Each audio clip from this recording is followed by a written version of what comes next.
I ended up being rather grateful to David for inviting me on this panel because it made me reread the book. And I got a lot more out of it second time around, which is not a snide way of saying I found it difficult first time around, just that there's a lot of substance here. Yeah.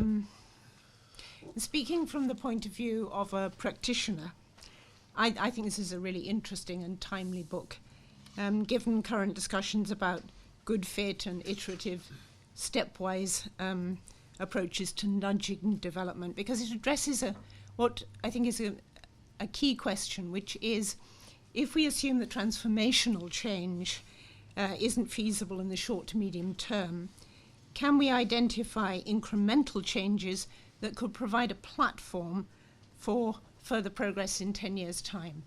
That to me is a really interesting question as a practitioner. Many of the ideas in the book will be familiar because it builds very gracefully on previous research from Danny Roderick and others on the scope to kickstart growth by addressing binding constraints and the need to focus on function, not form of institutions, and on Douglas North and others, Merrily Grindle, on the scope to make progress by building on personalized relationships and informal institutions, and from recent ODI and IDS research on the importance of mechanisms for solving collective action problems rather than a focus on principal-agent relationships. So all of that is quite familiar territory. But I see the book as making a distinctive contribution as well. It's a book about development, not about aid or aid effectiveness. Hurrah. It has this clear focus on the interaction between inclusive growth, economic and social transformation, and institutional change, which isn't to say that these are the only relationships that matter, but they do matter a good deal. And so, to my mind, it's a very useful focus for the book.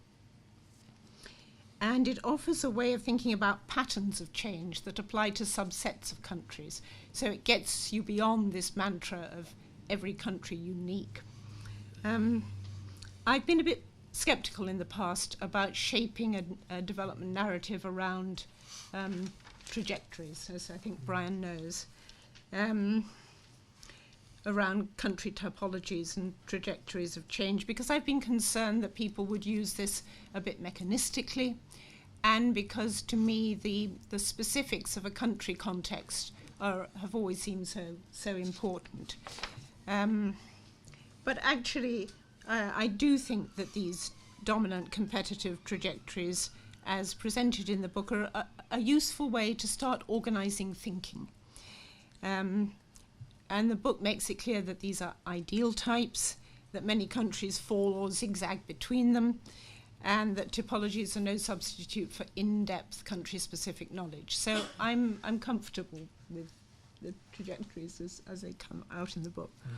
Mm-hmm. I very much like the focus on the dynamics of change, on how to kickstart virtuous circles of change, how to sustain momentum, and the warning that gains are fragile and can easily be reversed. I think that's really, really important. And I like the fact that the book isn't ideologically driven, that it keeps looking for empirical evidence, and that it's quite honest about where that evidence is missing or partial. And that it recognizes that development pathways are what it calls varied and circuitous, that there's no right way forward, that there's no inevitability about virtuous circles of change. And I also like the challenge to shrill democracy promoters. I like the idea of democracy as the guiding North Star, not as a direct pathway to change. That seems to me the right way of thinking about it. I think there's also here an implicit challenge to anti-corruption enthusiasts. The book has a lot of really good ideas about what a good fit approach might look like. It seems to me, if you think about some of the books that have come out in the last few years, they tend to spend the first 9 chapters making the case for why best practice approaches don't work. And then they provide a rather limp set of ideas at the end about what good fit might look like. And this is has a lot to say, I think, that's useful for a practitioner about what good fit approaches might look like in different contexts. So, for example, incremental gains to build islands of excellence in the economy, targeted and selective approaches to public service reform, and the potential and limitations of multi-stakeholder approaches, especially at a very local level. And I like the focus on specific results rather than on trying to support governance process as such. And then finally, something that I think will really stick with me is this question that the book asks, what is the counterfactual? Because it seems to me a really useful reminder to think about what the best available alternative might be in a very imperfect world when you're thinking about a possible way forward. Inevitably, I have a few yes and points. The book's about development and it's only tangentially about aid, and I think that's really welcome. But I did wonder whether there wasn't something more that needs to be said about the impact of aid, and in particular its potential to do harm by undermining effective multi-stakeholder processes or introducing institutional incoherence or inhibiting local ideas. Those dynamics are so critical to the book that it seemed to me that something a bit more about the potential for aid to do harm in those areas would be useful. And then in looking for patterns of change that apply across countries or subsets of countries, and especially in the context of thinking about the interaction between governance and growth, I was surprised not to see a little bit more about the way sources of revenue shape political incentives to nurture inclusive growth or to predate.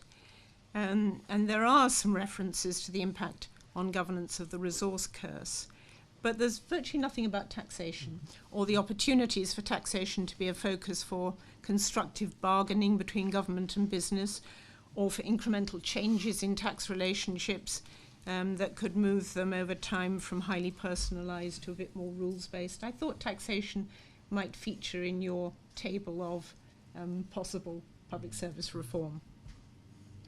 But overall, I think this is a great book, and I hope a lot of practitioners, well, I'm sure a lot of practitioners have already read it. I think, like Robert, I think it could be quite a hard sell to development agencies. But a final reflection, I think this book has the potential to stimulate a really constructive conversation between economists and governance and social development specialists.